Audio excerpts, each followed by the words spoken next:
Subscribe करें परिष्कार college YouTube channel को और साथ ही बेल आइकन पर क्लिक जरूर करें, जिससे हमारे सभी वीडियोस नोटिफिकेशन सबसे पहले आप तक पहुंचे।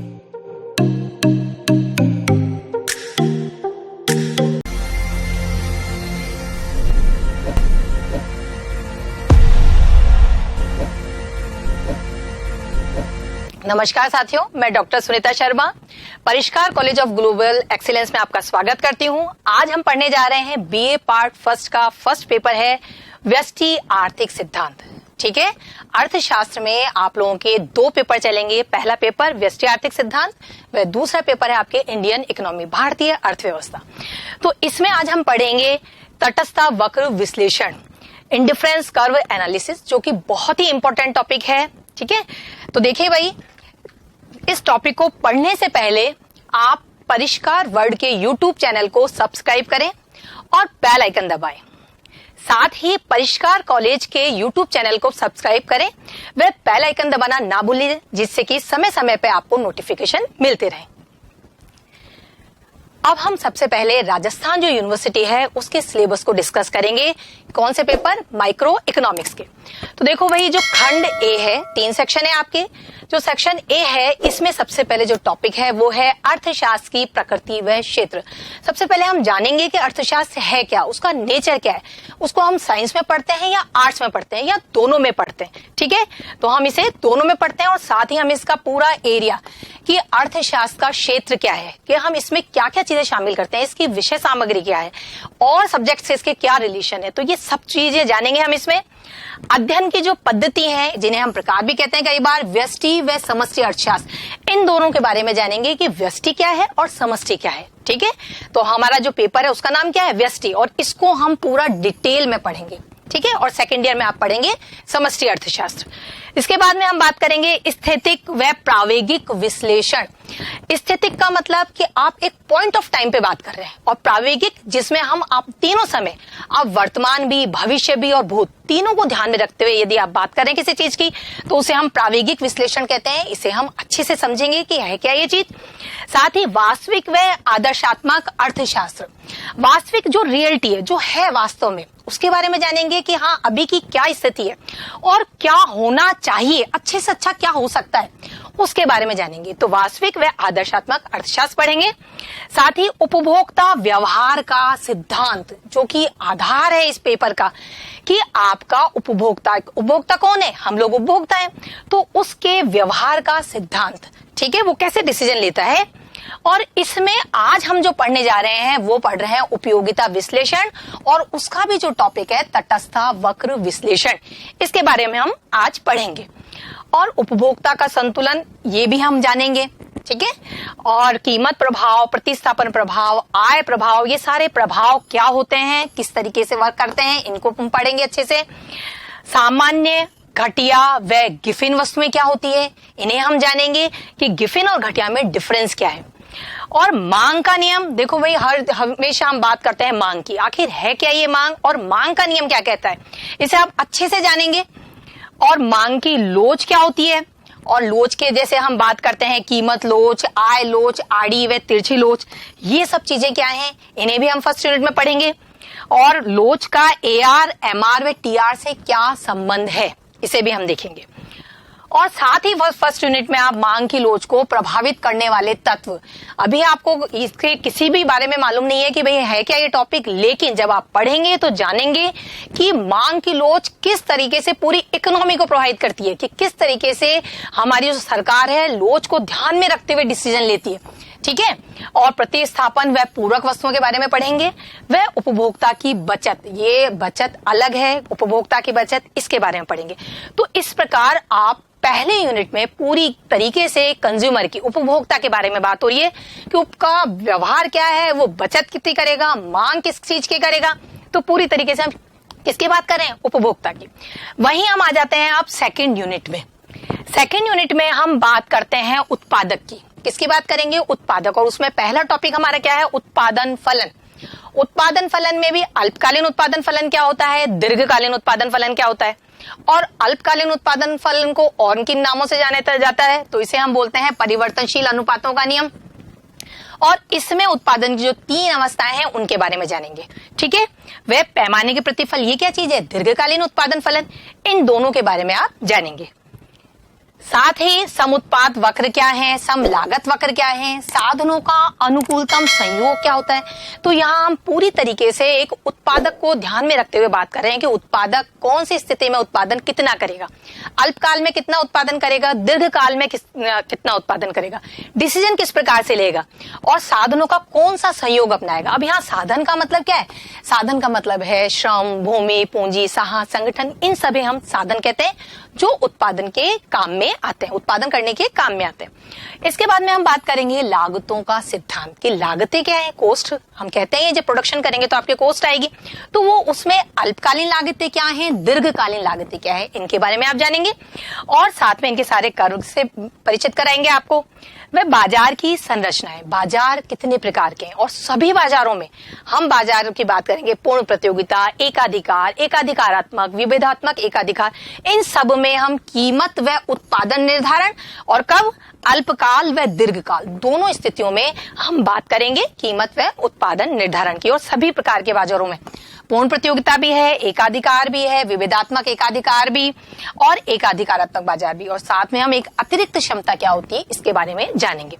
ये सब चीजें हम अच्छे से डिटेल में बहुत ही एंजॉय करते हुए पढ़ेंगे। और हम बात करेंगे वितरण का सिद्धांत। अब हम आ गए सी यूनिट में। देखो सी जो यूनिट है वो बात कर रही है उत्पादन के साधनों के प्रतिफल की, कि जो आपके उत्पादन के साधन है, जैसे मैंने बोला श्रम, कोई भी व्यक्ति उत्पादन करता है तो सबसे पहले हम बात करते हैं श्रम यानी मजदूर, उसका प्रतिफल, उसको क्या मिलेगा भाई, मजदूरी। तो हम बात करेंगे मजदूरी का निर्धारण। भूमि को क्या मिलता है, लगान, तो लगान का निर्धारण। और पूंजी पे क्या मिलेगा, ब्याज, तो ब्याज का किस तरीके से निर्धारण होता है और साथ ही लाभ का किस तरीके से निर्धारण होता है। तो जो सभी उत्पादन के साधन हैं उनके प्रतिफल किस प्रकार निर्धारित होंगे उन सब के बारे में बात करेंगे। तो इसे हम क्या बोलते हैं, डिस्ट्रीब्यूशन, वितरण का सिद्धांत। और वितरण का सीमांत उत्पादकता सिद्धांत क्या होता है, ठीक है। और सबसे पहले हमने बात की श्रम बाजार में, श्रम की बात कर रहे हैं हम, और दोनों बाजार की स्थितियां पूर्ण प्रतियोगिता और अपूर्ण प्रतियोगिता के अंदर साधन का कीमत निर्धारण किस प्रकार होगा, यानी मजदूरी का निर्धारण किस प्रकार होगा। और साथ ही मैंने बताया लगान, लगान की कौन कौन सी थ्योरीज थी, जिसमें हम रिकार्ड की थ्योरी पढ़ेंगे, है ना, रिकार्डियन की, व साथ में आधुनिक सिद्धांत की थ्योरी भी पढ़ेंगे। और इसके साथ साथ आभास लगान क्या होता है इसको जानेंगे। साथ ही ब्याज का जो सिद्धांत है, ठीक है, इंटरेस्ट की थ्योरीज कौन कौन सी आई, जिसमें हम क्लासिकल पढ़ेंगे। और जो किन्स निधि थी तरलता जाल की, तरलता वरीयता सिद्धांत, उसकी बात करेंगे। और लास्ट में आपके क्या है, लाभ का सिद्धांत, और इसमें जोखिम का व अनिश्चितता का सिद्धांत जानेंगे। ठीक है, इस तरीके से आपके 3 जो यूनिट्स हैं उनमें आप पहले यूनिट में उपभोक्ता के बारे में बात कर रहे हैं, दूसरे में उत्पादक के बारे में, और तीसरी उत्पादन के साधनों की कीमत निर्धारण के बारे में। ठीक है, अब हम आ जाते हैं हमारे जो टॉपिक था, हमारा टॉपिक क्या है अभी, तटस्था वक्र, जिसे हम कई नामों से जानते हैं, जिसे हम कहते हैं अधिमान वक्र, जिसे हम कहते हैं उदासीनता वक्र, और इंग्लिश में हम इसे कह रहे हैं इंडिफरेंस कर्व। इसके बारे में आज हम पढ़ने जा रहे हैं। और ये इसमें जो टॉपिक है, इसमें जो राजस्थान यूनिवर्सिटी है उसमें क्या क्या क्वेश्चन पूछे गए इसकी हम बात कर रहे हैं। ठीक है, तो देखो भाई, जो लघुत्तरात्मक प्रश्न है, जो 2 मार्क्स के जो क्वेश्चन आते हैं, उनमें हमारी जो वर्ड लिमिट होती है वो 20 शब्द होती है। उसमें पहला क्वेश्चन है तकनीकी प्रतिस्थापन की सीमांत दर को परिभाषित कीजिए। ठीक है, ये कब आया था, 2015 में भी आया है और 18 में भी आया है, इंपॉर्टेंट क्वेश्चन है। इसके बाद में है ऋणात्मक ढाल व मूल बिंदु की ओर उन्नतोदर को छोड़कर, दोनों विशेषताएं नहीं, उदासीनता वक्रों की कोई 2 विशेषताएं लिखिए। इसका मतलब आपको 4 तो आने ही चाहिए, मिनिमम है ये तो इन 2 विशेषताओं को छोड़कर आपको 2 विशेषताएं बतानी है। इसी प्रकार मान्यताओं के लिए भी क्वेश्चन आता है कि इन 2 मान्यताओं को छोड़कर 2 मान्यताएं बताइए। ठीक है, और उदासीनता वक्र को परिभाषित कीजिए। ये सारे आपके छोटे क्वेश्चंस हैं। और ये कब आया था, 17 में आया है, ये 16 में आया है। तो इस जो चैप्टर में से आपके क्वेश्चन बनते ही हैं। अब हम बात करें इसी का निबंधात्मक प्रश्न। देखो भाई, ये देखो 14 में आया है, 17 में आया है, 19 में आया है, एक साल छोड़ा फिर अगले साल आ रहा है। तो यहाँ पर ये क्वेश्चन है वो क्या है, देखो ये 20 मार्क्स का है, बहुत ध्यान से इसको करना है आपको। तटस्थ वक्र क्या है, इसकी विशेषताएं बताइए, वे तटस्थ वक्रों की सहायता से उपभोक्ता के संतुलन को समझाइए। 20 नंबर का क्वेश्चन, और इसमें फुल मार्क्स आते हैं क्योंकि ये पूरी तरीके से ग्राफ पे बेस्ड क्वेश्चन है और बहुत से ग्राफ बनते हैं इसके अंदर। क्लियर है? अब हम बात करें कि जो कॉम्पिटिशन्स में, प्रतियोगी परीक्षाओं में इस चैप्टर से क्या क्या क्वेश्चन पूछे जाते हैं। देखो, पहला जो क्वेश्चन है वो है दो उन्नतोदर तटस्थ वक्र। ये आरपीएससी ग्रेड फर्स्ट में 2018 में पूछा हुआ प्रश्न है। एक दूसरे के समानांतर होते हैं, एल आकृति के होते हैं, एक दूसरे के समानांतर हो भी सकते हैं और नहीं भी हो सकते, एक दूसरे को काट सकते हैं। इसको हम एक एक विशेषता को अच्छे से पढ़ेंगे जिससे कि आप आंसर देने की स्थिति में आ जाएं, और हम लास्ट में इसके डिस्कशन करेंगे। सेकंड जो क्वेश्चन है वो है तटस्थ वक्र निम्न में से किसके लिए उपभोक्ता के तटस्थ व्यवहार को दर्शाते हैं। ये आरपीएससी ग्रेड फर्स्ट में 2018 में पूछा हुआ है, और इसमें है वस्तुओं के संयोग के चयन को, वस्तुओं में उपभोग को, वस्तुओं के उत्पादन को, या वस्तुओं के विनिमय को। कौन दर्शा रहा है भाई? तटस्थ वक्र किस चीज को दर्शा रहे हैं, तो आपको ये भी हम आगे देखेंगे। फिर साथ ही निम्न में से कौन सी अभिव्यंजना गलत है। आरपीएससी ग्रेड ये 2018 का क्वेश्चन है। अब ये चार आपको दे रखे हैं, ये फॉर्मूले हैं, आगे इसका हम डिस्कशन करेंगे जिससे आपको ये समझ में आएंगे। फिर नेक्स्ट क्वेश्चन है निम्नलिखित में से कौन सा सत्य है। कौन सा सत्य? ठीक है, यहाँ चार ऑप्शन है। उदासीनता वक्र बाएं से दाएं ढलवा होता है। ये कब पूछा हुआ है? यूजीसी नेट 2014 में पूछा हुआ प्रश्न है। उदासीनता वक्र दाएं से बाएं ढलवा होता है। उदासीनता वक्र दोनों अक्षों के मूल बिंदु पे उत्तल होता है। ठीक है, और उदासीनता वक्र कभी एक दूसरे को काटते नहीं है। इनमें से कौन से आपके सत्य हैं? हो सकता है चारों सत्य हो सकता है 3 सत्य, तो ये हमें ऑप्शन दिए हुए हैं, इसको भी हम आगे डिस्कस करेंगे। नेक्स्ट हम बात करें निम्नलिखित में से कौन सा कथन सही है। ये आरबीएससी जो ग्रेड फर्स्ट 2015 में पूछा हुआ है। तटस्थ वक्र मूल बिंदु के नतोदर होते हैं। वस्तुओं के पूर्ण स्थानापन्न होने की स्थिति के अलावा तटस्थ वक्र एक सरल रेखा नहीं हो सकता। तटस्थ वक्र आपस में एक दूसरे को काट सकते हैं, और तटस्थ वक्रों का ढाल धनात्मक होता है। तो हमें बात क्या करनी है? कौन सा कथन सही है? एक सही है इनमें से, इसलिए हम इनको बाद में देखेंगे। फिर अब हम आ जाते हैं टॉपिक के बारे में। देखिए, हम पढ़ने जा रहे हैं तटस्थ वक्र विश्लेषण। ये आया कहां से? ठीक है क्या चीज? तो सबसे पहले हम ये जाने, हम बात करें उपभोक्ता का व्यवहार, जो हमारी पहली यूनिट का टॉपिक है। जो कैसे रिलेशन है, सबसे पहली बात तो उपभोक्ता होता क्या है? उपभोक्ता आप में, हम सब उपभोक्ता हैं, जो भी अपनी आवश्यकताओं की पूर्ति करने के लिए वस्तुओं और सेवाओं की क्या कर रहा है? मांग कर रहा है, उसे हम क्या कह रहे हैं? उपभोक्ता कह रहे हैं। ठीक है, अब हम बात कर रहे हैं उपभोक्ता का व्यवहार। उपभोक्ता के व्यवहार से क्या आशय है कि उपभोक्ता किस प्रकार डिसीजन ले रहा है मार्केट में, वो किस चीज की मांग कर रहा है। उसके पास यदि दी हुई आय, उसे अपनी आय पता है, ठीक है, उसे अन्य वस्तुओं की कीमत पता है, उसे पूरी मार्केट की जानकारी है, तो वो किस तरीके से अपनी आय किन वस्तुओं पे खर्च करेगा जिससे कि उसको क्या मिले? अधिकतम संतुष्टि मिले। इसे हम कह रहे हैं उपभोक्ता का व्यवहार। ओके, अब ये जो व्यवहार है वो तय करता है कि वो मार्केट में किस चीज की डिमांड करेगा। ठीक है, अब डिमांड व्यक्ति किस चीज की करता है? जिस चीज में क्या होगी? उपयोगिता। क्या होगी? उपयोगिता, यानी यूटिलिटी। अगर कोई वस्तु किसी व्यक्ति की आवश्यकता को संतुष्ट करती है, इसका मतलब वो उसके लिए उपयोगी है। ओके, तो हम बात कर रहे हैं उपभोक्ता के व्यवहार की। हमने कहा जैसे ये कंज्यूमर है, ये मार्केट में तय कर रहा है कि मुझे अपने जो पैसे हैं उसे क्या क्या खरीदना है। ओके, अब यहाँ पर वो किस चीज की मांग करेगा? जिससे क्या बताया मैंने, उसकी आवश्यकता की संतुष्टि हो रही है। तो किसी वस्तु की मांग के संबंध में कोई उपभोक्ता विभिन्न परिस्थितियों में किस प्रकार से व्यवहार कर रहा है, इसी को हमने क्या कहा? उपभोक्ता का व्यवहार। और उपभोक्ता का व्यवहार किस चीज से संबंधित है? मांग से। हमें मांग को जानना है, और मांग किस चीज से संबंधित है? उपयोगिता से। जिस चीज में उपयोगिता, उस चीज की मांग की जाएगी।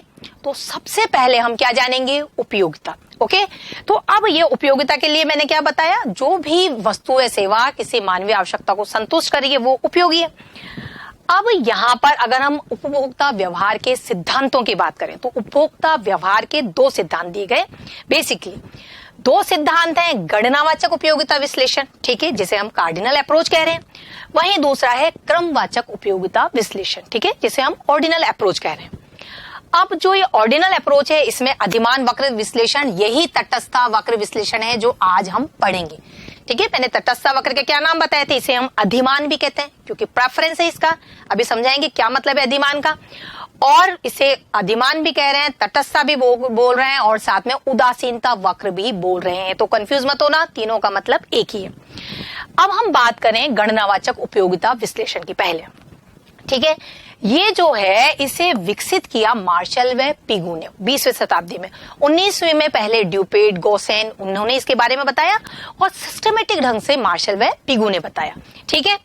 और इसके अंतर्गत उपयोगिता के लिए क्या कहा गया कि उपयोगिता का संख्यात्मक माप किया जा सकता है, और इसे जोड़ा व घटाया जा सकता है। 1 2 3 में दिखाएंगे, और जोड़ सकते हैं वे घटा सकते हैं।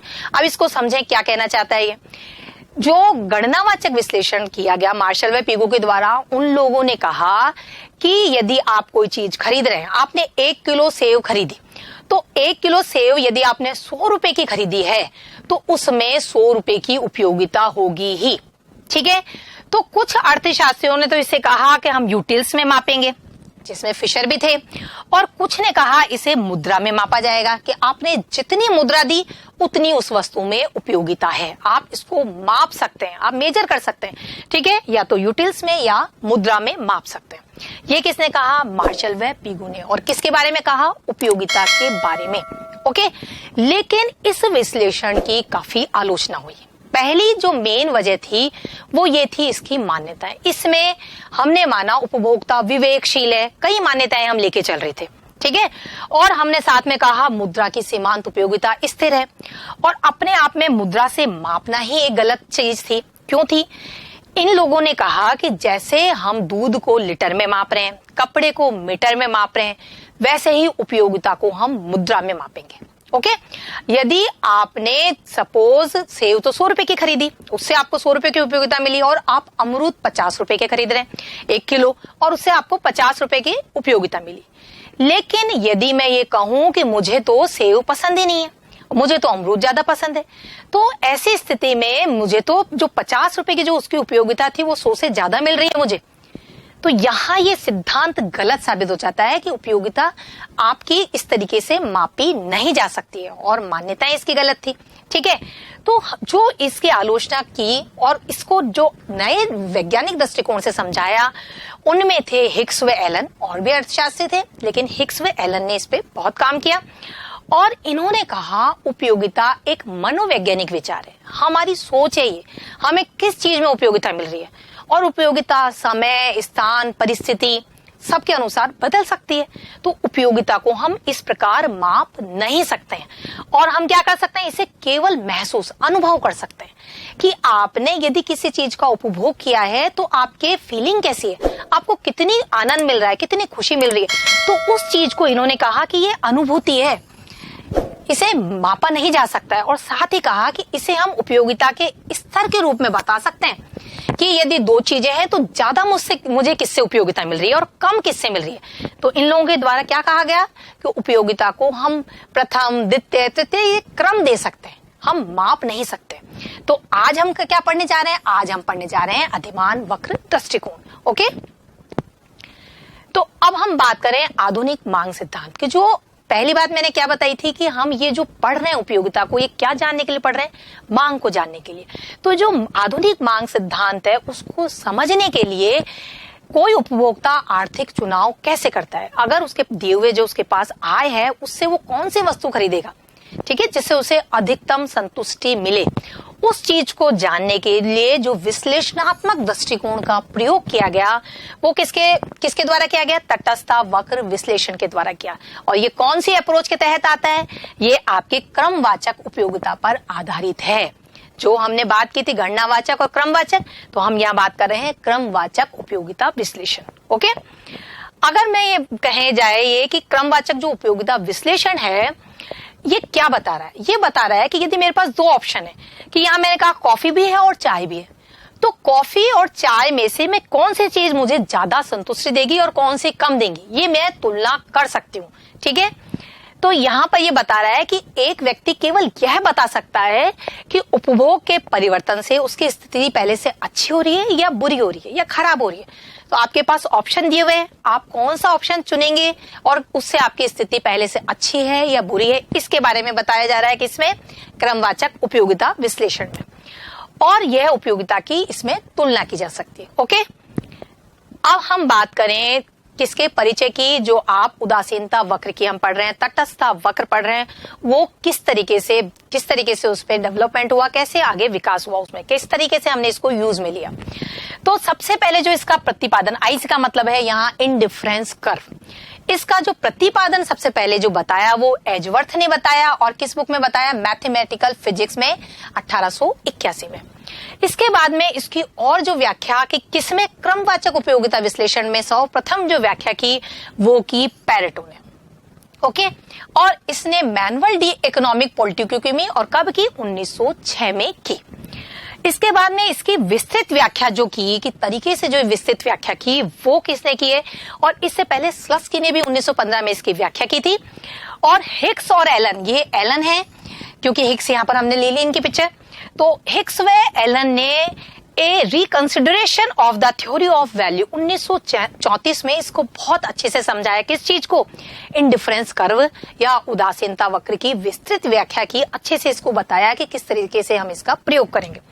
और इसकी और अधिक व्याख्या प्रोफेसर हिक्स ने वैल्यू एंड कैपिटल में की 1939 में। ओके, तो ये इसका परिचय है कि किस प्रकार उदासीनता वक्र का आगे विकास हुआ, डेवलपमेंट हुआ। इसके बाद हम बात करें कि ये है क्या चीज, तटस्थ वक्र है क्या और किस तरीके से प्रयोग में लिया जाता है, इसकी अर्थ और इसकी परिभाषा तो अच्छे से जाने की है क्या। पहली बात तो हम यहाँ वक्र बोल रहे हैं, इसका मतलब ये कर्व है।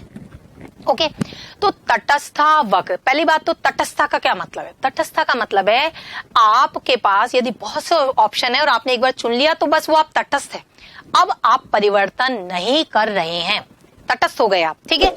वहीं हम उदासीनता का भी यही मतलब है कि आप अब न्यूट्रल हैं, आप किसी चीज के प्रति आपका अलग बदलाव नहीं कर रहे हैं, उदासीन भी यही होता है। अधिमान का मतलब क्या होता है कि आप प्रेफरेंस दे रहे हैं, कि दो ऑप्शन में आपने प्रेफरेंस दिया कि ये मेरे को पसंद है, तो ये तीनों इसके नाम है, ठीक है। तो हम बात कर रहे हैं ये होता क्या है। सबसे पहले तो देखो भाई, तटस्थता वक्र है क्या, इसको जाने आप सबसे पहले। तो उदासीनता वक्र या तटस्थता वक्र वह वक्र है, पहली बात तो ये कर्व है, क्या है, ये वक्र है जो क्या बता रहा है आपको, जिस पर स्थित प्रत्येक बिंदु दो वस्तुओं के उन विभिन्न संयोगों को प्रदर्शित कर रहे हैं जिसमें उपभोक्ता को समान संतुष्टि मिलती है। अब इसको एक एक चीज को जाने कि ये क्या बताना चाह रहा है। हम बताना चाह रहे हैं कि एक कोई उपभोक्ता है, वो मार्केट में गया और उसने दो वस्तुएं, हम यहाँ अभी दो वस्तुओं की बात कर रहे हैं, तो उसके पास दो ऑप्शन है, ठीक है।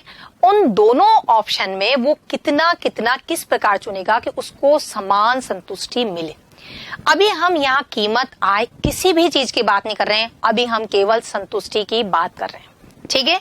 तो तटस्थ वक्र क्या है, वह वक्र है जो क्या बता रहा है, दो वस्तुओं के उन विभिन्न संयोगों को बता रहा है जिस पर उपभोक्ता को क्या मिल रही है, समान संतुष्टि।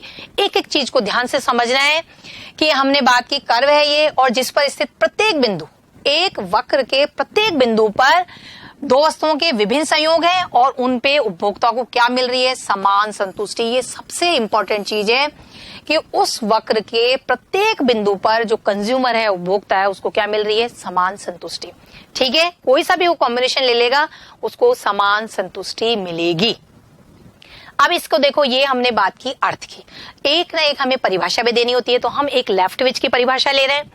लेफ्टविच के शब्दों में देखो, लेफ्टविच ने क्या कहा कि एक तटस्थ वक्र, वही हम बात कर रहे हैं उदासीनता वक्र की, एक्स और वाई वस्तु, दो हमने वस्तुएं ले ली, उनके विभिन्न संयोगों को प्रकट कर रहा है। पहली चीज संयोगों को प्रकट कर रहा है, आगे हम कर्व से अच्छे से जानेंगे कि किस तरीके से प्रदर्शित कर रहा है ये, जो उपभोक्ता को समान संतुष्टि प्रदान करते हैं, ठीक है। अब इसे देखें, हम एक वक्र से अच्छे से समझेंगे कि होता क्या है ये। अब देखो, हम इसको तालिका व रेखा चित्र से व्याख्या कर रहे हैं कि है क्या चीज ये और किस तरीके से समान संतुष्टि को बता रहा है। और हम किस लिए पढ़ रहे हैं ये, हम उपभोक्ता के व्यवहार को जानने के लिए पढ़ रहे हैं कि वो मार्केट में दो वस्तुएं कितनी खरीदेगा, ठीक है। और साथ में ये उदासीनता वक्र और आगे हम पढ़ेंगे बजट रेखा, और इन दोनों की सहायता से हम जानते हैं उपभोक्ता का संतुलन, कि उपभोक्ता बाजार में गया, उसने कितनी वस्तु खरीदी जिससे कि उसको अधिकतम संतुष्टि मिली।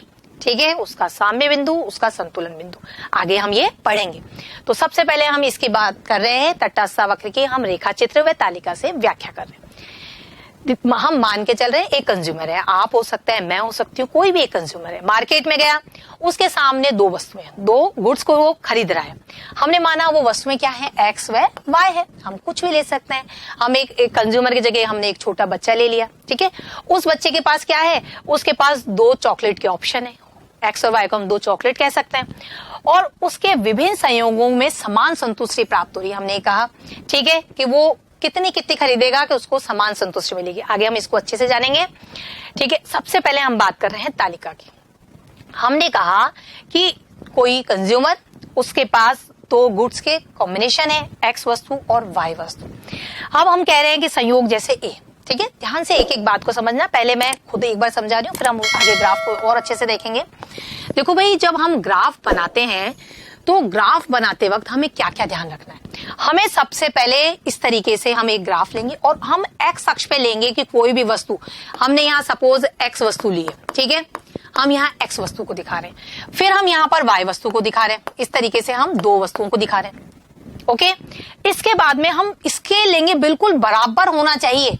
अगर मैं 5 यूनिट ले रही हूं, सपोज यहाँ पर मैं एक्स वस्तु की 5 यूनिट है, तो वो उनमें आपके इक्वल डिस्टेंस होना चाहिए। आप स्केल से मापे चाहें, ठीक है, इक्वल डिस्टेंस होना चाहिए पांचों में। इसी तरीके से वाई में भी इक्वल डिस्टेंस होना चाहिए। हम ग्राफ की बहुत अच्छे से प्रैक्टिस करेंगे कि आपको ग्राफ कैसे बनाने हैं, उसमें क्या क्या सावधानी रखनी है, हम बहुत अच्छे से देखेंगे इसको। इसी तरीके से आप वाई पे भी यही करेंगे। और अब हम बात कर रहे हैं कि उसके पास कई कॉम्बिनेशन है और उनमें उसको समान संतुष्टि, अगर मैं ए बोलूं, बी सी डी ई, हर बिंदु पर कंज्यूमर को समान सेटिस्फेक्शन मिल रहा है, ठीक है। तो अब हम यहाँ पर इस ग्राफ को एक बार हम तरीके से इसको बनाते हैं। हमने लिया यहाँ पर एक्स एक्सिस, और जिसमें हमने यहाँ पर 5 एक्स वस्तु ले ली, ठीक है। यहाँ पर ये डेयरी मिल्क चॉकलेट भी हो सकती है। और हमने वाई एक्सिस पे क्या लिए हैं, 12 लिए वाई वस्तु, और ये हो सकता है चिप्स हो, ठीक है। यहां मैंने लिया चिप्स और यहां मैंने ले ली डेयरी मिल्क। ओके, दो चीजें ले ली, एक्स वस्तु और वाई वस्तु। यहां डेयरी मिल्क की बात आ रही हूं मैं बात, और यहां मैं बोल रही हूं चिप्स। और अभी हम केवल बात कर रहे हैं संतुष्टि की हम बात कर रहे हैं। अब हमने कहा कि सपोज किसी भी हमने एक बच्चा ले लिया, एक छोटा बच्चा है जिसके पास दो वस्तुओं के कॉम्बिनेशन है, ठीक है। हमने कहा स्टार्टिंग में उस बच्चे के पास एक तो डेयरी मिल्क है और 12 क्या है, चिप्स के पैकेट। समझ में आई बात? उसको कुछ नहीं मालूम वस्तु की कीमत कितनी है, उसके पास पैसे कितने हैं, अभी हम इनकी बात नहीं कर रहे। अभी हम बात कर रहे हैं केवल संतुष्टि के स्तर की। तो उस बच्चे के पास एक तो क्या है, एक उसके पास है डेयरी मिल्क, और 12 क्या है, उसके पास चिप्स के पैकेट। ओके, अब हमने कहा कि वो इस ए बिंदु पर है। अभी क्लियर है बात? अभी हमने यहाँ 1 और ये 12 का कॉम्बिनेशन लिया और कंज्यूमर क्या है, यहाँ पर है। अब यदि मैं उस बच्चे से बोलूं कि तुम्हें यदि एक डेयरी मिल्क चाहिए तो तुम्हें मुझे चिप्स देनी होगी, ठीक है, एक डेयरी मिल्क मैं तुम्हें दे दूंगी और तुम्हें मुझे क्या देना है, उसके बदले में चिप्स देनी है। तो यहाँ पर जो हम बात करेंगे, तो ऐसी स्थिति में वो कितना छोड़ने को तैयार हो रहा है। अभी इसको हम बहुत अच्छे से समझेंगे कि वो शुरू में कितना छोड़ेगा, धीरे धीरे वो उसको कम करेगा या ज्यादा करेगा। तो स्टार्टिंग में जब उसके पास चिप्स के 12 पैकेट थे, उसे दिख रहे हैं बहुत ज्यादा है, तो वो शुरू में एक डेयरी मिल्क के लिए वो अच्छे से कितना देने को तैयार हो रहा है, वो आपको दे रहा है। इस स्थिति में 4 का उसने त्याग कर दिया शुरू में, ठीक है। तो अब यहाँ पर आपके क्या हो गया, ऐसी स्थिति में आपके पास अब आपके इस स्थिति में 2 तो डेयरी मिल्क हो गई है और आपके चिप्स कितनी हो गई है, चिप्स आपके केवल 8 रह गई हैं। ओके, अब इसके बाद आप बी पॉइंट पे आ गए। इसके बाद में हम बात करें अब सी पॉइंट की। अब इस स्थिति में मैंने उससे कहा तुम एक डेयरी मिल्क और ले लो, लेकिन तुमको उसके बदले में मुझे चिप्स देनी होगी। तो ऐसी स्थिति में उसने एक डेयरी मिल्क के लिए अब वो कितना त्याग कर रहा है, अब उसने 3 का त्याग किया। जब आपके पास कोई चीज ज्यादा क्वांटिटी में होती है तो ऐसी स्थिति में आप शुरू में ज्यादा त्याग करेंगे और जैसे जैसे चीज कम होती जाएगी आप कम त्याग करेंगे। तो यहाँ पर जो ए बिंदु पे जितनी संतुष्टि थी वो ही बी पर संतुष्टि का स्तर है उसका, कंज्यूमर का, और वो ही संतुष्टि का स्तर किस पे है, सी पर है। ठीक है, ए बी सी तीनों बिंदुओं पर संतुष्टि का स्तर उपभोक्ता का क्या है, समान है। और इसके बाद में हमने कहा कि अब उसके पास 5 ही रह गई है, क्या चीज, चिप्स, और डेयरी मिल्क कितनी हो गई है, 3 हो गई है। अब हमने कहा कि तुम्हें भाई एक और डेयरी मिल्क चाहिए, तो अब उसको 5 क्या दिख रही है, थोड़ी कम दिख रही है। तो ऐसी स्थिति में वो अब क्या करेगा, अब उसने सिर्फ कितने का त्याग किया, 2 का। 5 के बाद में हम 3 पे आए और अभी उसने कितने का त्याग किया, 2 का। किसके लिए, एक डेयरी मिल्क के लिए। और आप आ गए बिंदु किस पे, डी पर। ठीक है, अब लास्ट स्थिति में भाई एक और तुम भाई ले लो डेयरी मिल्क, लेकिन तुम्हें साथ में क्या देना पड़ेगा, आपको चिप्स देनी पड़ेगी। तो ऐसी स्थिति में वो केवल एक देने के लिए तैयार हो रहा है। तो इस स्थिति में वो कहाँ आ गया, वो आ गया ई बिंदु पर। अब ये कैसे त्याग हुआ, ये 4 3 2 1 की जो मैं बात कर रही हूँ ये क्या चीज है, इसको अब हम आगे बहुत अच्छे से जानेंगे कि ये है क्या, और हमने इसी तरीके की बात क्यों की है कि वो पहले ज्यादा कर रहा है फिर कम कर रहा है, हम ये ही क्यों कह रहे हैं। ठीक है, तो इस चीज को भी हम समझेंगे अभी। जब मैंने ये सभी पॉइंट मिला दिए हैं तो उसे मैं क्या कह रही हूँ, इंडिफरेंस कर्व, उदासीनता वक्र या तटस्था वक्र, इन सभी बिंदुओं को मिलाने पर। ओके, अब इसकी हम वापस से इसकी परिभाषा की बात करें। क्या कह रही थी इसकी परिभाषा, देखो, एक उदासीनता वक्र या एक तटस्थ वक्र वह वक्र है, क्या है, ये वक्र वह वक्र है जो दो वस्तुओं के, कितनों के, 2, एक्स और वाई वस्तु, 2 वस्तुओं के उन विभिन्न संयोगों को बताता है। ये सारे संयोग हैं, विभिन्न संयोगों को बताता है जिस पर उपभोक्ता को समान संतुष्टि प्राप्त होती है। ए बी सी डी और ई, प्रत्येक बिंदु पर उपभोक्ता को समान संतुष्टि प्राप्त हो रही है। अब ये संतुष्टि क्या है कि यदि वो इनमें से किसी का भी चयन करेगा तो उसके जो मन में फीलिंग है वो समान है, उसे कहीं भी ज्यादा खुशी या कहीं ज्यादा दुख नहीं हो रहा, वो हर स्थिति पे तटस्थ है। ठीक है, उसका व्यवहार समान है, तटस्थ है वो, तो इसीलिए इसको क्या कहा गया है, तटस्था वक्र। क्लियर हो गया है। अब हम आगे बात करें, देखिए कि ये जो तटस्था मानचित्र क्या है। अभी मैंने क्या बताया, तटस्था वक्र। ओके, अब तटस्था मानचित्र क्या होगा, मानचित्र का मतलब जिसमें बहुत सारे तटस्था वक्र हैं। तो तटस्था मानचित्र क्या है, वह ग्राफ है जो तटस्था वक्रों के समूह को बता रहा है, बहुत से तटस्था वक्रों के बारे में जिसमें बात की जा रही है, और जिसमें प्रत्येक वक्र संतुष्टि के एक निश्चित स्तर को बता रहा है। देखो भाई, यहाँ बहुत से तटस्था वक्र है, ठीक है, इससे ये ऊपर, इससे ये ऊपर। ओके, अब इस तटस्था वक्रों पर यदि हम बताएं तो यहाँ पर इससे जो ऊपर वाला होगा उसमें ज्यादा संतुष्टि मिल रही है। भाई क्यों मिल रही है ज्यादा संतुष्टि, देखें भाई, इसमें तो इसको ये जो पेटीज है इतनी है और मिठाई इतनी है इस बिंदु पे ये। अब मैं यदि कहूं कि वो R1 पर आ गया है तो R1 पे इसके पेटीज तो बढ़ गई, मिठाई वो की वही। ठीक है, आप अपनी बात करें, आपके पास एक पेटीज थी और एक मिठाई का पीस है। ठीक है, आपकी संतुष्टि का कोई भी स्तर हो सकता है।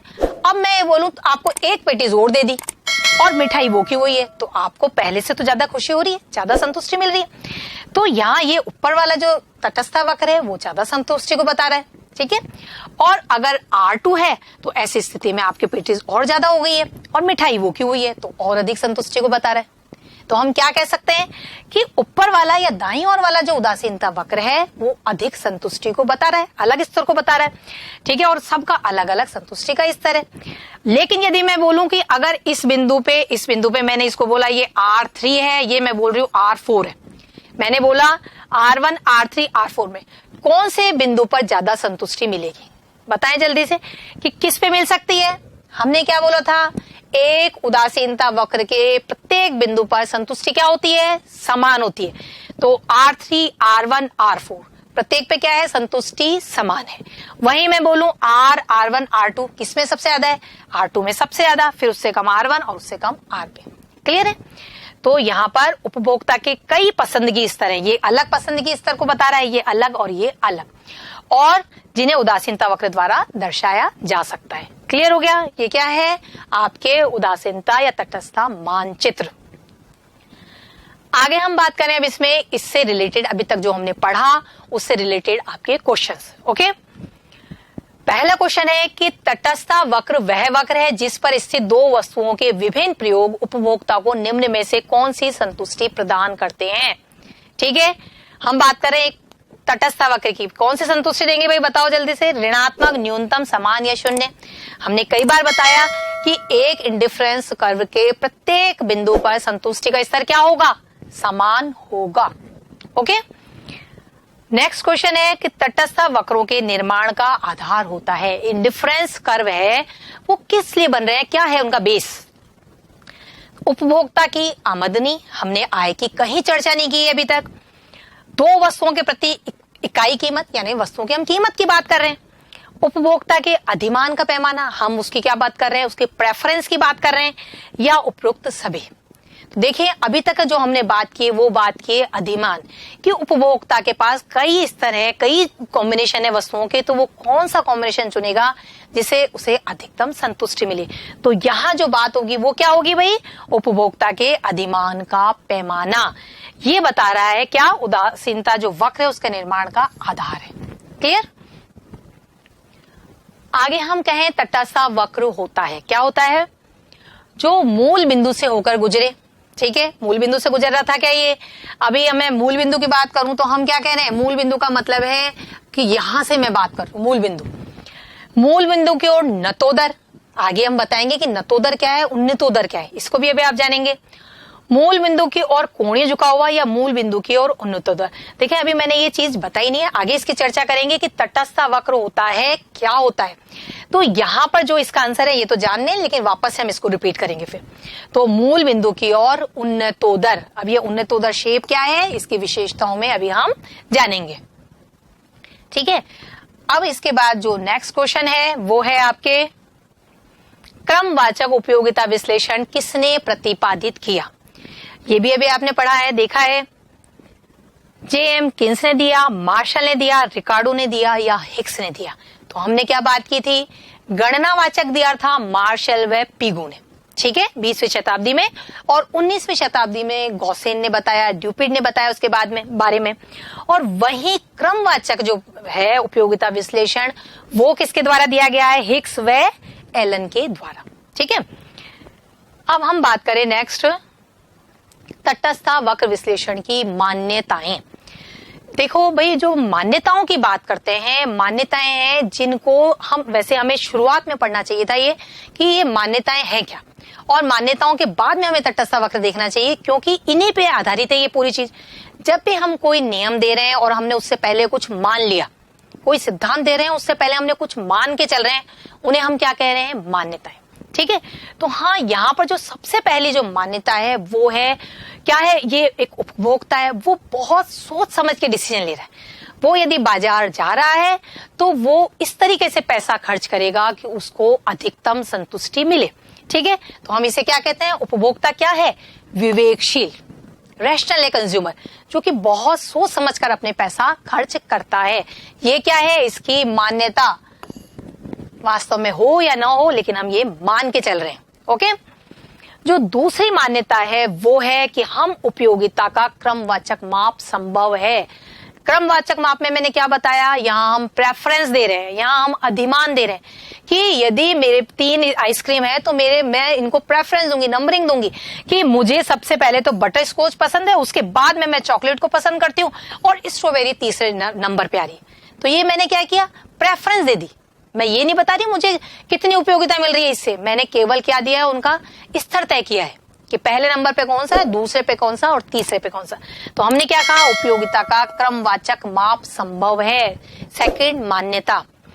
वहीं हम बात करें फिर कि सहकर्मकता है ना। सहकर्मकता क्या चीज है?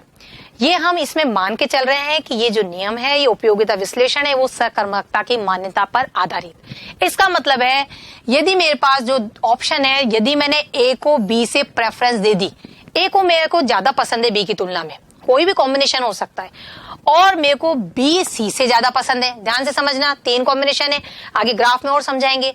ए मुझे बी से ज्यादा पसंद है और बी मुझे सी से ज्यादा पसंद है। इसका मतलब क्या हुआ कि जो ए है वो सी से भी ज्यादा पसंद है। क्लियर है? क्योंकि क्यों बोला हमने ये कि ए बी से ज्यादा पसंद था और बी सी से ज्यादा पसंद था, तो इसका मतलब ए सी से ज्यादा पसंद है। इसी तरीके से हम क्या कह सकते हैं कि यदि ए बराबर बी है और बी बराबर सी है, हमने ये माना, तो इसका मतलब ए बराबर सी भी होगा। ठीक है, ये सकर्मकता की मान्यता। साथ ही हम स्थिरता की बात कर रहे हैं, कंसिस्टेंसी की बात कर रहे हैं। इसका मतलब क्या होता है? इसका मतलब है कि यदि मैंने ये कह रही हूं कि ए बी से ज्यादा अच्छी संतुष्टि का स्तर है या ए को मैं ज्यादा पसंद कर रही हूं बी से, इसका मतलब अब बी ए से ज्यादा नहीं होगा। क्लियर हो गई बात? ये 2 मान्यता हुई। इसके बाद में हम बात करें प्रतिस्थापन की सीमांत दर घटती हुई होती है। अब ये क्या चीज है, ये अभी बिल्कुल हम आगे पढ़ने जा रहे हैं कि है क्या ये और घटती हुई क्यों होती है, इसको भी आप समझेंगे। ओके, तो अभी हमने बात की है मान्यताओं की। अब नेक्स्ट देखें, जो हम बता रहे थे प्रतिस्थापन की सीमांत दर, MRS, marginal rate of substitution. ये जो स्टार्टिंग में मैंने जो इंडिफरेंस कर्व की व्याख्या की थी, ये वापस हो रही है। और जो मैंने बता दी थी कि एक चॉकलेट के लिए वो कितने चिप्स का त्याग कर रहा था, इसको आप अच्छे से आप समझेंगे कि ये स्थिति किस प्रकार से इसकी समझेंगे और जानेंगे कि क्या है ये चीज। ओके, देखो भाई, जो प्रतिस्थापन की सीमांत दर है वो क्या बताती है? वो बता रही है कि आपने y के लिए x की जो प्रतिस्थापन की सीमांत दर है, इसको डिनोट किया जाता है MRS XY। ओके, इसको हम दिखा रहे हैं MRS XY, marginal rate of substitution, X for Y। इसका आशय है y की उस मात्रा से जो आप छोड़ रहे थे, जिसे छोड़ने के लिए उपभोक्ता तैयार है। y छोड़ रहे हैं और जिससे कि वह x की एक अतिरिक्त इकाई प्राप्त कर सके। यही तो हम कर रहे थे, एक डेयरी मिल्क ले रहे हैं और हम क्या चिप्स को छोड़ रहे हैं तथा इससे संतुष्टि का उसी स्तर पर बना रहे और प्रत्येक बिंदु पर उसका संतुष्टि स्तर समान बना रहे। तो यहाँ क्या बताया जा रहा है, जो y के लिए x के प्रतिस्थापन की सीमांत दर है MRS XY, वो आपको बता रही है एक एक्स्ट्रा यूनिट के लिए, एक x की एक्स्ट्रा यूनिट के लिए आप y का कितना त्याग कर रहे हैं। ओके, अब इसको डेरिवेशन से जाने। देखो भाई, हमने कहा x बढ़ रहा है, हमने ग्राफ में देखा था, यहाँ x की हमने क्या कहा, एक इकाई क्या हो रही है, बढ़ रही है। x हम बढ़ा रहे थे, उससे क्या हुआ, आपकी उपयोगिता बढ़ेगी। आपने एक डेयरी मिल्क एक्स्ट्रा की तो उससे क्या हो रही है, उपयोगिता बढ़ रही है। और वो उपयोगिता जो बढ़ रही है उसको हम इस तरीके से डिनोट कर सकते हैं कि डेल्टा x क्या है, x वस्तु की मात्रा और MUX उस मात्रा से मिलने वाली उपयोगिता। ओके, वहीं मैं ये बोलूं कि जो इस स्थिति में जब आप x को बढ़ा रहे हैं तो आपने क्या किया, y का त्याग किया। तो जो y कम हो रहा है, इससे उसकी उपयोगिता कम हो रही है।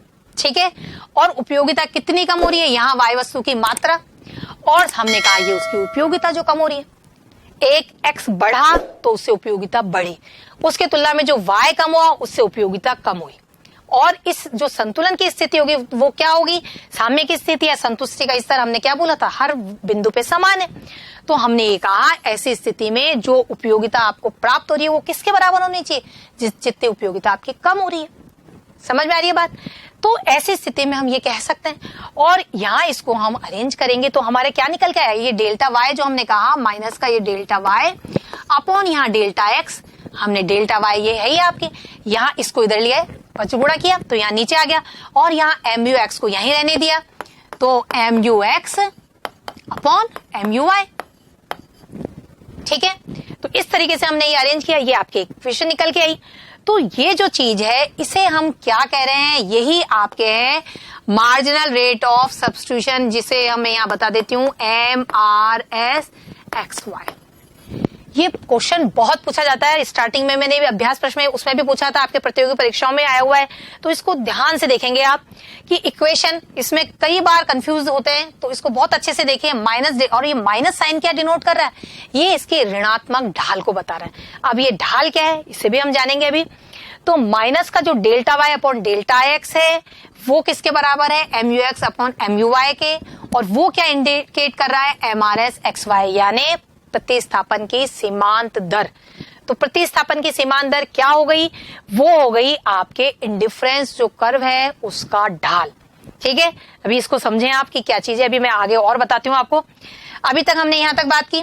अब इसके बाद में यदि मैं इनका अरेंजमेंट थोड़ा चेंज कर दूं, अभी तो हम कह रहे हैं MRS एक्स वाई, लेकिन इसके साथ ही मैं क्या समझा सकती हूँ आपको कि MRS, अभी हम ये कह रहे हैं कि आपने एक एक्स्ट्रा x के लिए y का कितना त्याग किया, लेकिन मैं ये कहूं कि एक y के लिए x का कितना त्याग किया। आपको एक क्या चाहिए थी? y, और उसके लिए आप x का कितना त्याग कर रहे हैं, तो उसे हम क्या कहेंगे? उसे हम कहेंगे MRS yx। ठीक है, आपको अब क्या चाहिए? आपको एक y चाहिए और उसके लिए आप क्या छोड़ रहे हो? आप x छोड़ रहे हो। तो ऐसी स्थिति में यदि ये चीज है तो यहां पर क्या हो गया? Minus delta x upon delta y, और ये किसके बराबर हो गया? MUy अपॉन MUx के। तो यहां आपको दोनों चीजें अच्छे से पता होनी चाहिए, कोई कंफ्यूजन नहीं होना चाहिए कि ये क्या शो कर रहा है। ठीक है, अच्छे से क्लियर होनी चाहिए बात। अब हम बात करें इसके कर्व की, इसको एक बार कर्व से और समझेंगे और वहां पर हम और एक बार और अच्छे से जानेंगे। ठीक है, तो तालिका व चित्र द्वारा स्पष्टीकरण किसका कर रहे हैं? अब हम MRS का, मार्जिनल रेट ऑफ सब्स्टिट्यूशन की हम बात कर रहे हैं कि है क्या चीज। जो स्टार्ट में बताई थी उसी एग्जांपल को हम वापस से बात कर रहे हैं, वापस से डिस्कशन कर रहे हैं। ओके, अब मैंने कहा वो एक उपभोक्ता, एक बच्चा है जिसके पास हम क्या कह रहे हैं, उसके वो दो चीजें हैं, डेयरी मिल्क है और क्या है? चिप्स है। यहां पर मैं x को डेयरी मिल्क बोला, y को मैंने चिप्स बोला। अब हमने कहा सबसे पहले उसके पास एक तो डेयरी मिल्क थी और 12 क्या थी? चिप्स थी। ठीक है, अब ऐसी स्थिति में उससे मांगा गया कि भाई एक डेयरी मिल्क दे दो, तो वो कितने चिप्स का त्याग कर रहा है? वो क्या चीज है? वो चीज है आपकी MRS। एक डेयरी मिल्क के लिए कितनी चिप्स का त्याग कर रहा है वो, उसे हमने बोला है सीमांत प्रतिस्थापन की दर या प्रतिस्थापन की सीमांत दर। ओके, और यहां पर ये क्या है? x वस्तु की y वस्तु के लिए MRS, और ये किसको डिनोट कर रही है? ये बता रही है आपके delta y upon delta x। ठीक है, और यहां माइनस का साइन लगाते हैं, क्यों? क्योंकि उसका ढाल ऋणात्मक है। इसी तरीके से फिर आगे हमने बात की थी, तो ये सारी चीजें हैं, ये क्या बता रही है? ये MRS है। एक x के लिए पहले वो 4y का त्याग कर रहा है, फिर एक x के लिए 3 का त्याग कर रहा है, फिर 2 कर रहा है और फिर 1 कर रहा है। अभी जो हम ये बात कर रहे हैं कि वो इस तरीके से त्याग क्यों कर रहा है, हमने एक मान्यता ली थी कि इसकी जो मान्यता है वो घटती हुई प्रतिस्थापन की सीमांत दर, हम मान के चल रहे हैं ये चीज, इसलिए लगातार घट रही है। ओके, अब हम इसके कर्व से बात करें। देखिए भाई, इसका वही कर्व है जो हमने स्टार्टिंग में लिया। हम यहाँ कर्व बना रहे हैं, हमने यहाँ x वस्तु ली है, यहाँ y वस्तु ली है। ठीक है, x वस्तु की बारे में जो हम बात कर रहे हैं वहां पर हमने क्या बताया कि यहाँ पर आपके है डेयरी मिल्क, और यहाँ हम क्या बता रहे हैं? हमने बताया यहाँ चिप्स है। पहला संयोग a पे आ गए आप। ओके, अब मैं ये कहूं कि a के बाद में यदि आप यहाँ पर 12 और 1 का आपके पास कॉम्बिनेशन था स्टार्टिंग में, एक क्या थी? एक आपके पास है क्या चीज है भाई? एक थी आपके पास डेयरी मिल्क और 12 क्या है? चिप्स। अब सेकंड जब पॉइंट में आप आ रहे हैं बी पे, तो आपने स्टार्टिंग में कितना त्याग कर रहे हैं? आपका यहाँ डेल्टा वाई कितना है? यहाँ है आपने शुरू में 4 का त्याग किया, डेल्टा वाई कितना हुआ? 4। वहीं आप ये क्या चीज है? ये 1 है। एक x के लिए 4 का त्याग कर रहे हो, delta Y upon delta x की बात कर रहे हैं, 4:1। ठीक है, 4:1 आ गया यहाँ पर। अब मैं ये कहूं कि आप जब 30 से डेयरी मिल्क के लिए गए तो ऐसी स्थिति में अब आपका त्याग कम हुआ। अब आप कितना का त्याग कर रहे हैं? अब आपके यहाँ पर 3 का ही त्याग है। 8 से आप किस पे आ रहे हैं? 5 पे आ रहे हैं।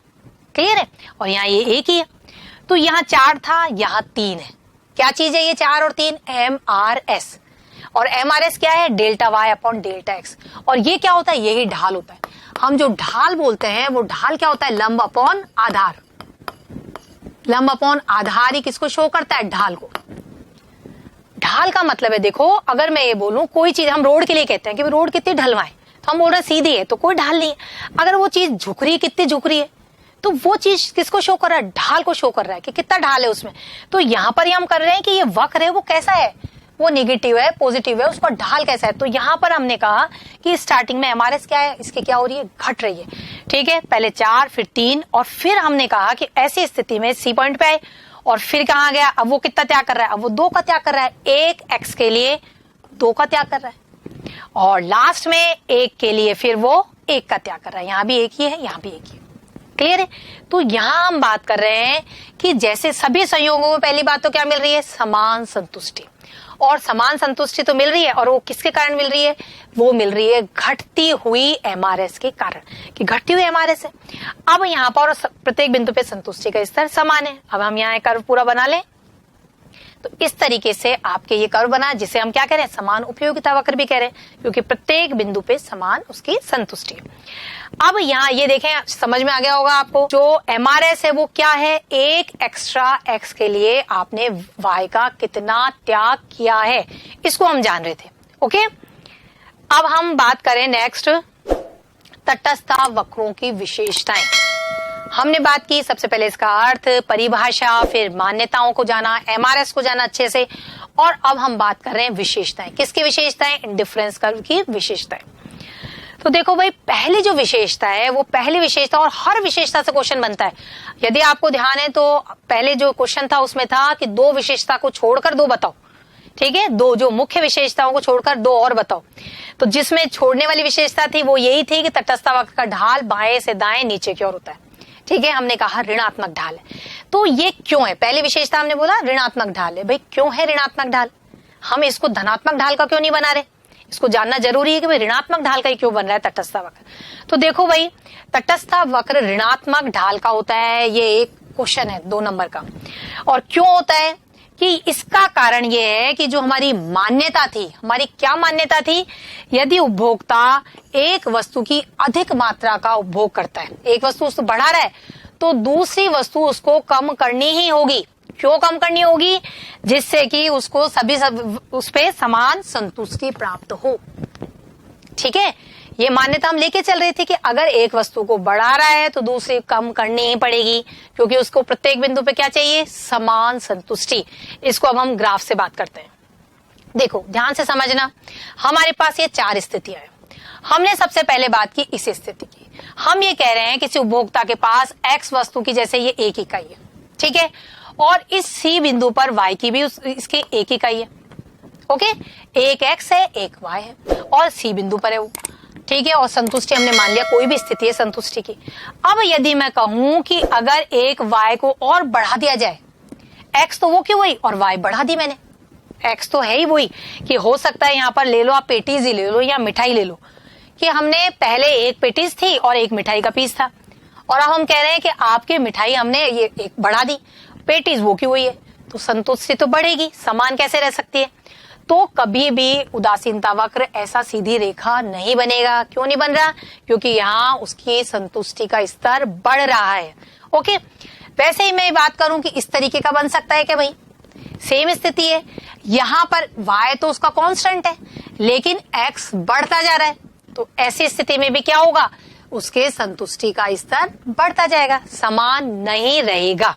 ओके, अब हम इस वक्र में आए, यहां पर इसकी एक तो ये वस्तु और एक ही वस्तु, अब मैं कह रही हूं दोनों ही वस्तुएं बढ़ा दी, ठीक है। अब पहले एक पेटीज थी एक मिठाई का पीस था, अब पेटीज भी 2 दे दी मिठाई भी 2 दी, तो संतुष्टि समान कैसे रह सकती है, संतुष्टि यहाँ पर बी पर सी से ज्यादा बढ़ गई है। तो यदि हमें समान संतुष्टि की बात करनी है, समान संतुष्टि पे रहना है, तो यदि आप इस बिंदु पर थे, इस ए बिंदु पर हैं, जब आपके एक्स तो इतना है और वाई इतना है, ठीक है, तो यदि आप x को बढ़ा रहे हैं तो y को कम करेंगे ही, तभी समान संतुष्टि रहेगी। ओके, तो समान संतुष्टि के लिए आपको यदि x बढ़ा रहे हैं तो y को कम करना होगा। क्लियर है, तो इसलिए हमने क्या कहा, इसका वक्र कैसा होगा, ऋणात्मक ढाल का वक्र बनेगा, उदासीनता वक्र। ओके, ये अच्छे समझेंगे कि ऐसे ये तीनों वक्र नहीं होंगे, ये सही वक्र है। नेक्स्ट हम बात करें इसकी विशेषता की, मूल बिंदु की ओर उन्नतोदर। हमने कहा उदासीनता वक्र मूल बिंदु की ओर उन्नतोदर, कॉन्वेक्स टू ओरिजिन, ठीक है, इसे हम बोलते हैं कॉन्वेक्स। अब ये कॉन्वेक्स ही क्यों हो रहा है, ये भी क्वेश्चन 2 नंबर का आता है कि मूल बिंदु के उन्नतोदर क्यों होता है। अब क्यों हो रहा है, इसको अच्छे से जाने कि मूल बिंदु के उन्नतोदर क्यों होता है।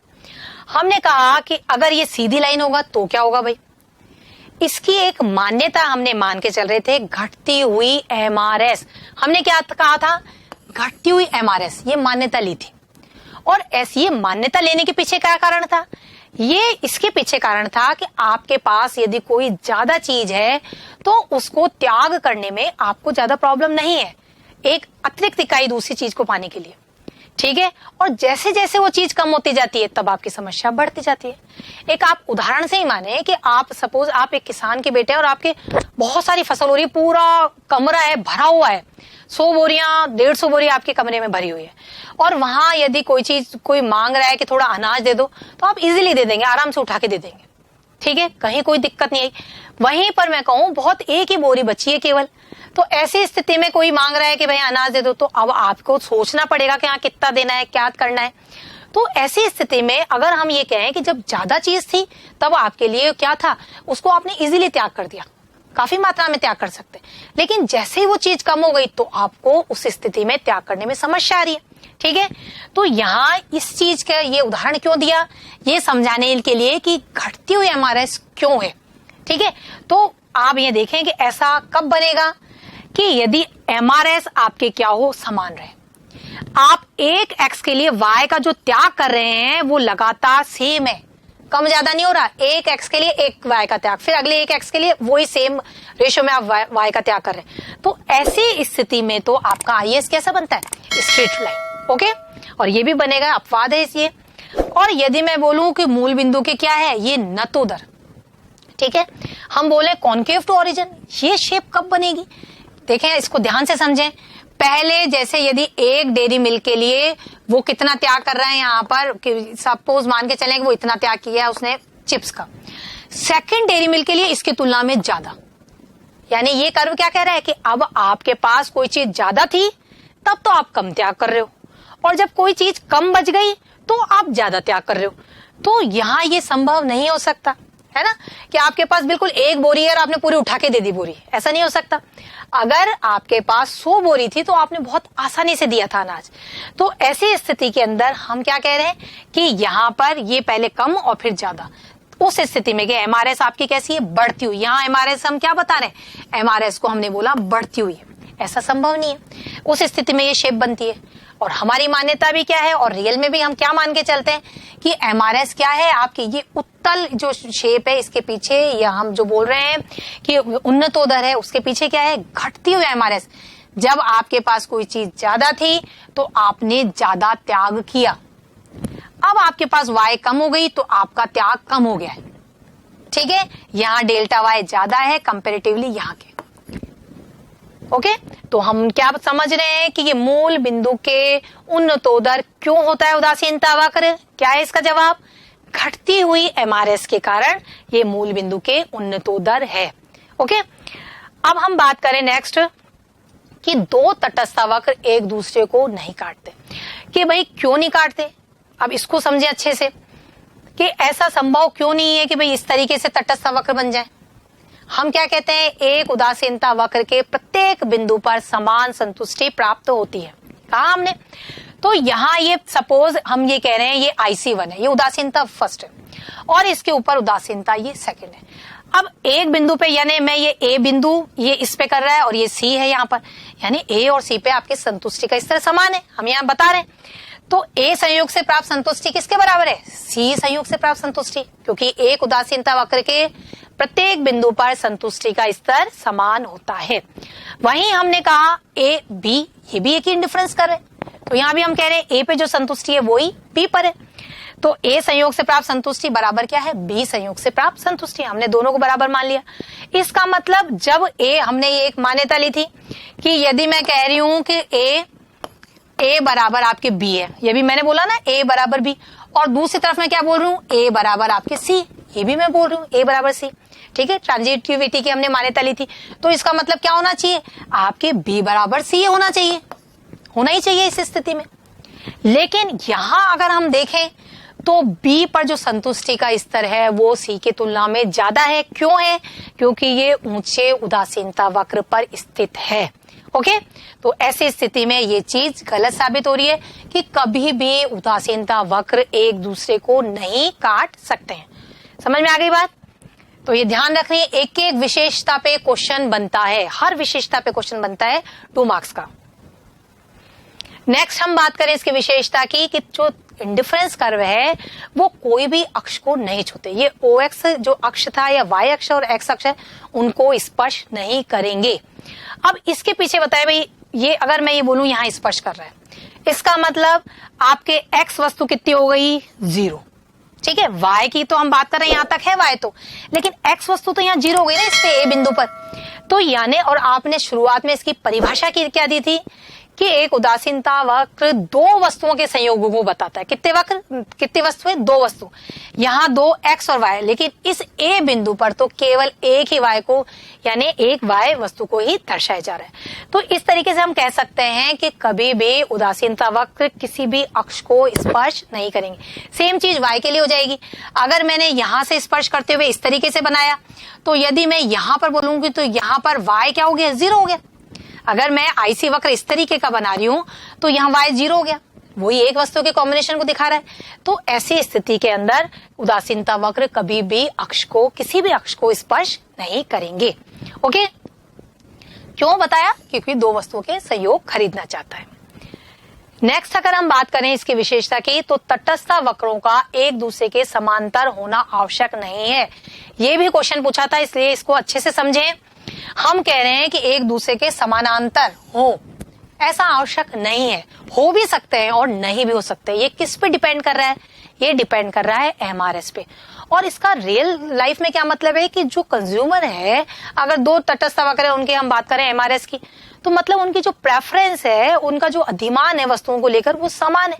अगर समान है तब तो MRS समानांतर हो जाएंगे, और यदि समान नहीं है तो MRS समांतर नहीं होंगे। इसको जाने अब अच्छे से। हम इसका मतलब क्या है, पहली बात तो समानांतर का मतलब क्या होता है। हम पैरेलल की बात कर रहे हैं कि जब ये उदासीनता वक्र बना रहे हैं तो इनमें जो गैप है वो हमेशा समान रहे। अगर गैप बिल्कुल समान रहेगा तो उसे हम क्या बोलेंगे? उसे हम बोलेंगे समानांतर। तो लेकिन ऐसा आवश्यक नहीं है। हो सकता है अगला मैं बनाऊं तो यहाँ ये गैप ज्यादा और फिर ये धीरे धीरे कम हो जाए, ये ऐसा भी बन सकता है। ये IC3 हो गया, तो ये ऐसा किस स्थिति में बनेगा? तो यदि हम बोलें कि यदि इनके दोनों की जो घटने की जो दर है, अगर MRS दोनों में इक्वल दर से कम हो रही है, ऐसी स्थिति में तो वो समानांतर हो जाएंगे। लेकिन MRS की जो घटने की दर है वो अलग अलग है, तो ऐसी स्थिति में ये समानांतर नहीं होंगे। ओके, तो आप ये जाने इस चीज को कि ये किस पे निर्भर कर रहा है, इनका समानांतर होना। ये निर्भर कर रहा है MRS पर। MRS क्या होता है? इसका ढाल है, उदासीनता वक्र के ढाल को दिखा रहा है। और जो MRS है अगर स्थिर अनुपात में घटती है, इसको अच्छे से जाने, ये कंपटीशन का क्वेश्चन है, तो ऐसी स्थिति में आइए समानांतर होंगे। इंडिफरेंस कर्व IC का मतलब है। Okay, clear? अब हम इससे रिलेटेड क्वेश्चंस की बात करें। देखो भाई, जो पहला क्वेश्चन है कि प्रतिस्थापन की सीमांत दर की स्थिति किस प्रकार की होती है ना। अभी हमने जो इंडिफरेंस कर्व देखा उसमें जो MRS है वो किस स्थिति में, घटता हुआ है, बढ़ता हुआ है, स्थिर है, कैसे स्थिति में? तो यहाँ ये घटती हुई स्थिति में है, या ये स्थिर रहती है, या ये बढ़ती हुई होती है, या ये अनिश्चित होती है। तो हमने बहुत अच्छे से जाना था MRS क्या हो रही थी? घट रही थी। ठीक है, तो MRS क्या होती है? लगातार घट रही है, और इसी के कारण इंडिफरेंस कर्व कैसा बन रहा है? मूल बिंदु के उन्नतोदर। अब हम नेक्स्ट क्वेश्चन की बात करें। तटस्थ वक्रों में कौन सा लक्षण नहीं हो रहा, मतलब कौन सी इसकी विशेषता नहीं है? इसकी विशेषता 4 है। देखो, ये दाहिनी और नीचे की तरफ झुकते हैं, दाहिनी और नीचे की ओर झुक रहे हैं। ये मूल बिंदु के उन्नतोदर होते हैं। ये कभी एक दूसरे को काटते नहीं है, या इनका ढाल सदैव एक सा रहता है। तो देखो भाई, हमने ये भी पढ़ी है, ये देखा है हमने, दाहिनी और नीचे की ओर झुकती है। हमने ये भी देखा है मूल बिंदु के उन्नतोदर, और हमने ये भी देखा है एक दूसरे को काटती नहीं है। तो इसका लक्षण कौन सा नहीं है? इनका ढाल सदैव एक सा रहता है। हम ढाल की बात करें तो इनका ढाल कम ज्यादा हो सकता है, हमेशा delta Y delta X equal थोड़ी ना चल रहा है। तो ऐसी स्थिति में हम क्या करेंगे? इनका ढाल सदैव एक सा नहीं रहता है। ओके, तो इसका आंसर हो गया आपका ये। अब नेक्स्ट क्वेश्चन है, तटस्थ वक्रों में कौन सी मान्यता नहीं है? अजम्पशन की बात कर रहे हैं हम। उपभोक्ता विवेकशील होता है, ये हमने शुरू में कहा। कंज्यूमर क्या है? रैशनल है। क्रमवाचक उपयोगिता विश्लेषण, ये भी हमने बात की। बढ़ती सीमांत प्रतिस्थापन दर, या सहकर्मकता का पाया जाना। तो यहाँ कौन सी मान्यता नहीं है भाई, इसकी जगह क्या आना चाहिए था, इसकी जगह आना चाहिए था घटती। तो इसका जवाब क्या हो जाएगा, इसका जवाब हो गया सी। क्लियर। अब हम बात करें इसके अपवाद। जो तटस्था वक्र है, इसकी जो आकृति है, जो हमने बताया ऋणात्मक ढाल का, मूल बिंदु के उन्नतोदर, इसके अलावा भी होते हैं क्या तटस्था वक्र? तो भाई इसके अलावा भी दो आकृति के तटस्था वक्र होते हैं। वो क्या है, इसके अपवाद है। पहला अपवाद है पूर्ण प्रतिस्थापन वस्तुएं। जब पूर्ण प्रतिस्थापन वस्तुओं की बात कर रहे हैं, इसका मतलब होता है कि आप एक वस्तु के आपको चाहिए, उसकी जगह दूसरी दे रहे हो आप, तो वो बिल्कुल सेम वस्तुएं, दो वस्तुएं बिल्कुल एक जैसी हैं, उन्हें हम बिल्कुल क्या कह रहे हैं, पूर्ण प्रतिस्थापन। उस स्थिति के अंदर जो आपका उदासीनता वक्र है वो ऋणात्मक ढाल की एक सीधी रेखा बनेगा। ओके। और इस स्थिति में जब उपभोक्ता एक वस्तु का दूसरी वस्तु के लिए जो प्रतिस्थापन मतलब त्यागना देना समान दर पर करने के लिए तैयार है, तो ऐसी स्थिति में एमआरएस क्या है, आपकी स्थिर है। इसमें हमने ये पहले समझा है हमने कि एक एक्स्ट्रा एक्स के लिए जो आप वाई का त्याग कर रहे हो वो लगातार क्या है, आपका सेम चल रहा है।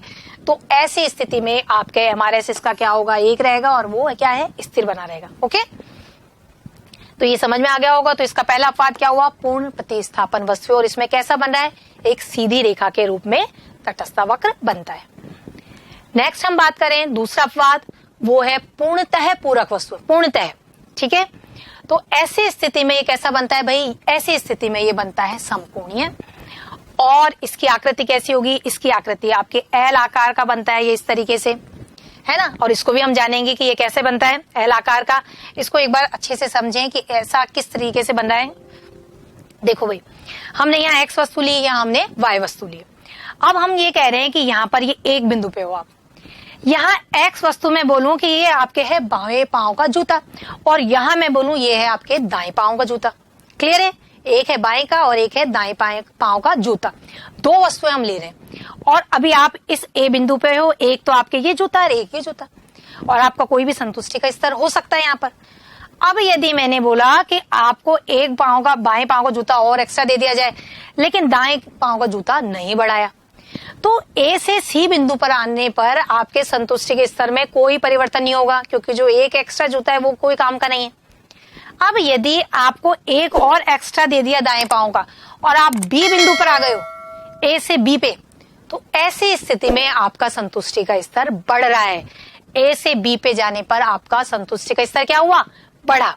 तो यदि हम बात करें पूर्णतः पूरक वस्तुएं, उस स्थिति में आपका जो इंडिफरेंस कर्व है कैसा बन रहा है, वो एल आकृति का बन रहा है कि आप जितनी एक्स वस्तु बढ़ाओ उतनी की उतनी आपको वाई वस्तु बढ़ानी होगी, तभी आपको संतुष्टि का स्तर क्या होगा, आपका बढ़ेगा। तो ये किस आकृति का बन रहा है, एल आकृति का बनता है। लियोनतिफ ने बताया था इसे सबसे पहले इस बारे में। ठीक है, क्लियर होगी ये बात। तो हमें ये समझना है, पहली बात तो पूर्णतः पूरक वस्तुएं क्या होती हैं, जिनका एक निश्चित अनुपात में एक साथ उपभोग किया जाता है। जैसे कि मैंने आपको जूतों की बात की, मोजे हैं, पैंट शर्ट है, ये सब चीजें। और इस स्थिति में एमआरएस क्या है आपका, जीरो। क्यों है जीरो, कि आप यदि एक चीज को बढ़ा रहे हैं और दूसरी को नहीं बढ़ा रहे हैं, तो ऐसी स्थिति में संतुष्टि के स्तर में कोई परिवर्तन नहीं आ रहा है। ओके, क्लियर हो गई ये चीज, ध्यान रखना है आपको ये भी। अब हमने जो स्टार्टिंग में क्वेश्चंस की बात की थी, एक बार हम उन्हें डिस्कस कर रहे हैं, ध्यान से देखिएगा। तो पहला क्वेश्चन है, दो उन्नतोदर तटस्था वक्र। ठीक है, जो आरपीएससी ग्रेड 2018 में आया फर्स्ट ग्रेड में, दो उन्नतोदर तटस्था वक्र एक दूसरे के समानांतर होते हैं, ये हमने कहा था, जरूरी नहीं है हो एल आकृति के होते हैं, ये हमने अपवाद की बात की है। एक दूसरे के समानांतर हो भी सकते हैं और नहीं भी हो सकते, और एक दूसरे को काट सकते हैं। तो बताएं इसका जवाब क्या होगा भाई, कि सी, एक दूसरे के समांतर हो भी सकते हैं और नहीं भी, ये इसका सही जवाब है। ओके, अब हम नेक्स्ट बात करें, तटस्थ वक्र निम्न में से किसके लिए उपभोक्ता के तटस्थ व्यवहार को दर्शाते हैं। आरपीएससी ग्रेड फर्स्ट में 2018 में आया हुआ है ये। वस्तुओं के संयोग के चयन, वस्तुओं में उपभोग, वस्तुओं के उत्पादन या वस्तुओं के विनिमय, हमने क्या बात की है यहाँ पर? हमने बात की है वस्तुओं के संयोग के चयन। हमने कहीं भी उपभोग, उत्पादन व विनिमय की बात नहीं कर रहे। हम कर रहे हैं कि उसके पास अगर कॉम्बिनेशन है तो उन कौन से कॉम्बिनेशन को वो चुनेगा। तो हम कर रहे हैं वस्तुओं के संयोग के चयन की बात कर रहे हैं। ओके, नेक्स्ट क्वेश्चन है, निम्न में से कौन सी अभिव्यंजना गलत है? ये भी 2018 का आया हुआ क्वेश्चन है। अभी हमने ये बहुत ध्यान से पढ़ा था कि आपके del Y upon del X बराबर माइनस का M U X upon M U Y. Minus यहाँ लगाए या यहाँ लगाए, इससे कोई फर्क नहीं पड़ रहा है।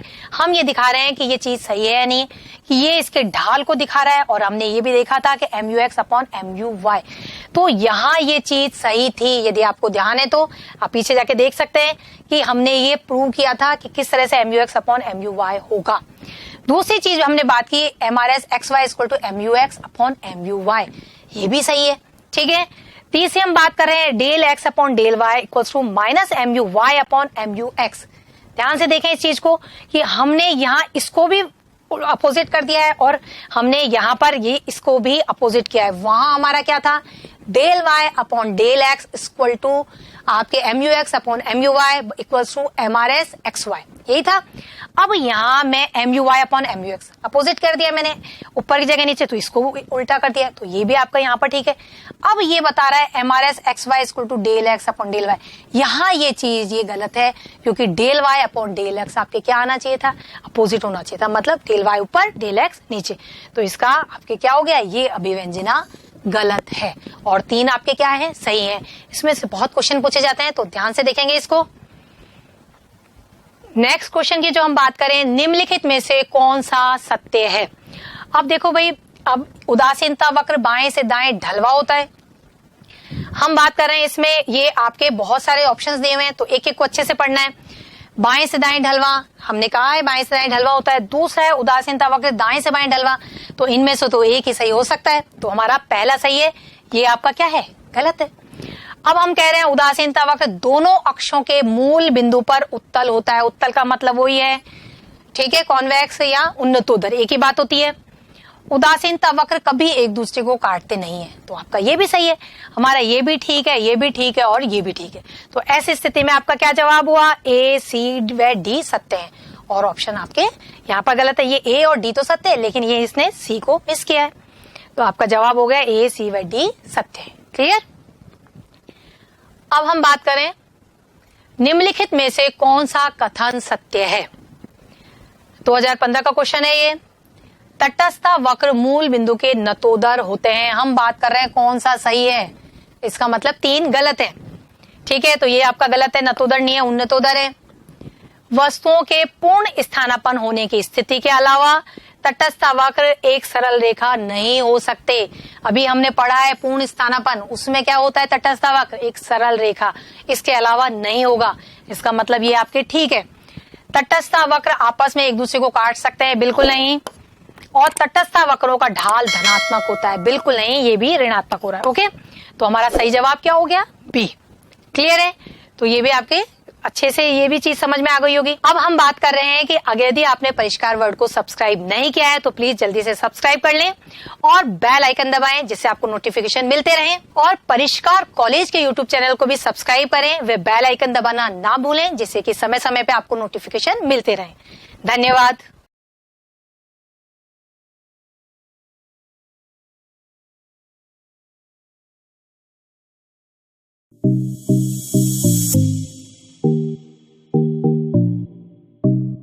सब्सक्राइब करें परिष्कार कॉलेज यूट्यूब चैनल को और साथ ही बेल आइकन पर क्लिक जरूर करें, जिससे हमारे सभी वीडियोस नोटिफिकेशन सबसे पहले आप तक पहुंचे।